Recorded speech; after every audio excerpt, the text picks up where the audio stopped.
Hello, my dear fashion lovers, and welcome back to my channel. Today, I would like to talk with you about how you can make good decisions and good investments regarding your wardrobe that you're not going to regret later.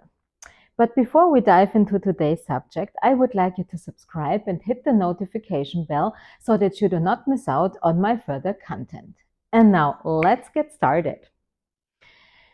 I know that today it's very difficult to make good decisions when it comes to fashion. First of all, there are plenty of things available.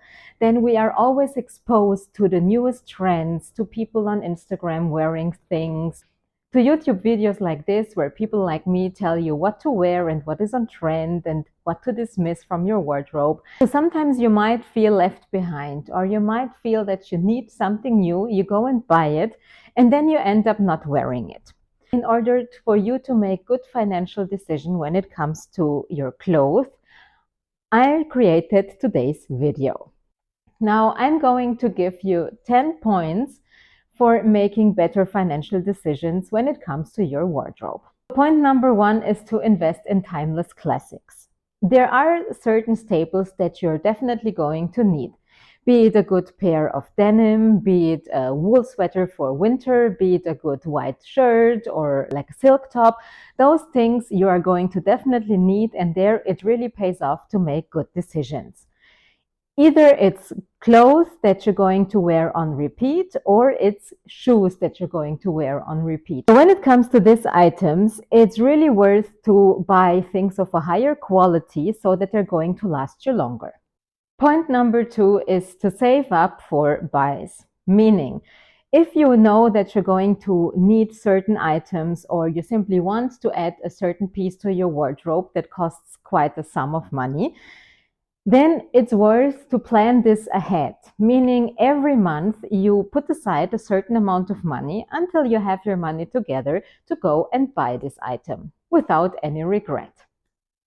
And that takes me exactly to my third point, which is to never take loans when it comes to fashion.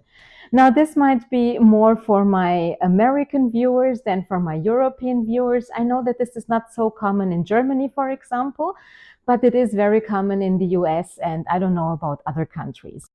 Even in Europe, we have the possibility to install monthly payments in order to pay off a certain item. So especially when it comes to clothes and handbags and shoes, this is never worth it. If you want to take up a loan, then my financial advice for you is only do this for things that are going to put money in your pocket, but that are not going to take money out of your pocket. Meaning, if you want to buy a house that you're going to rent out, then go and get a loan from the bank for this. But to never go and get a loan in order to buy the latest handbag. Trust me, this is not at all worth it. Most of the items that you buy in order to wear them are going to lose value over time. So you will never ever be able to sell them at the same price or at an even higher price than you bought them in the first place. Long after your joy about wearing this new item is gone, you still have to do your monthly payments, and this is just going to upset you a lot. So if you want to buy something and you want something more expensive, then do what I recommended in the second tip, save up, and when you have the money, you go out, you buy, and you enjoy. In a world of fast fashion and an oversaturated market when it comes to clothes, I come with my tip number 4. And this is to shop your closet first. Normally, we keep buying stuff every single year, and this adds up over time. So in our 30s, 40s, 50s, and so on, we're going to look at a wardrobe that is really full. Of course, every now and then we're going to declutter, but at the end of the day, we tend to keep our most loved pieces, and these pieces are our go-tos when it comes to new fashion trends. So let's say a certain item is trending, or a certain color, or a certain fit.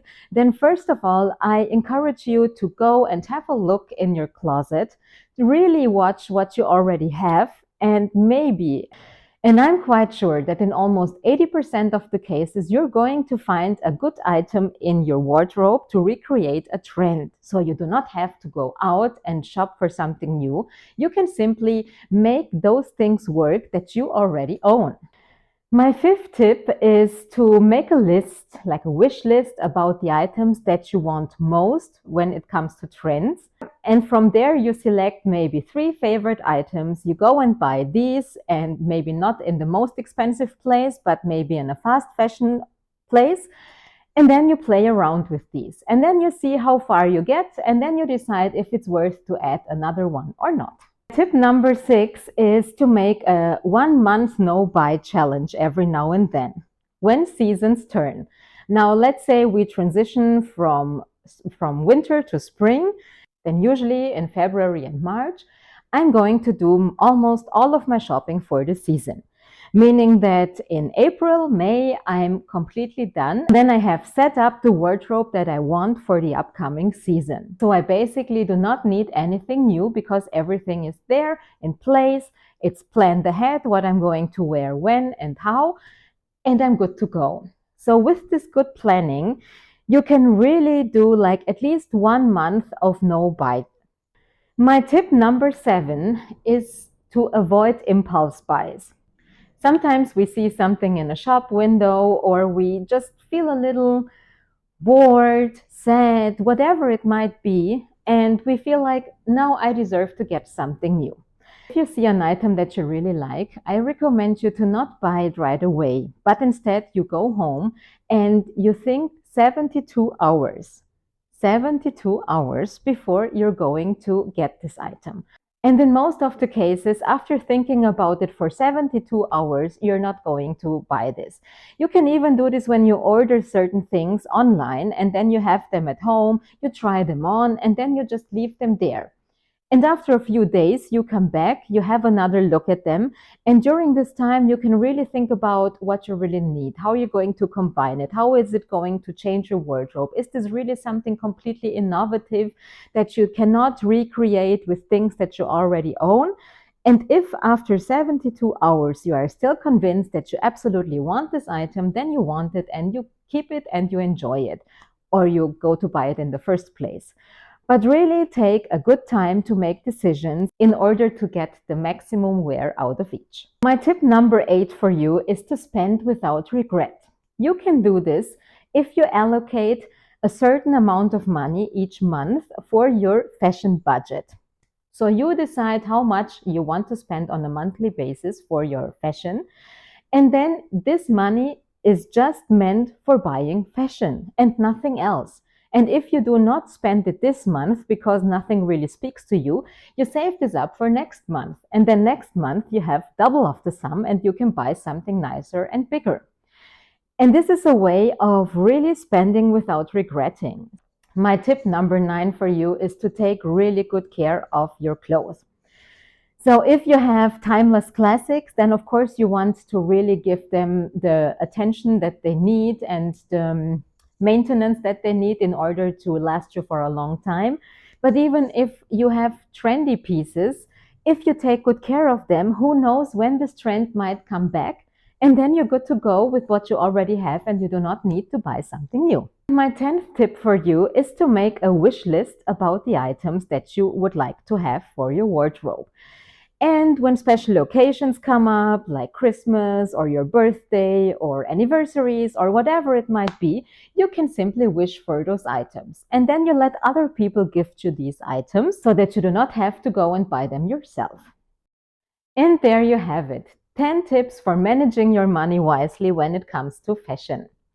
If you liked today's video, then please give it a thumbs up and don't forget to subscribe and hit the bell so that you do not miss out on my further content. See you in the next one. Stay stylish.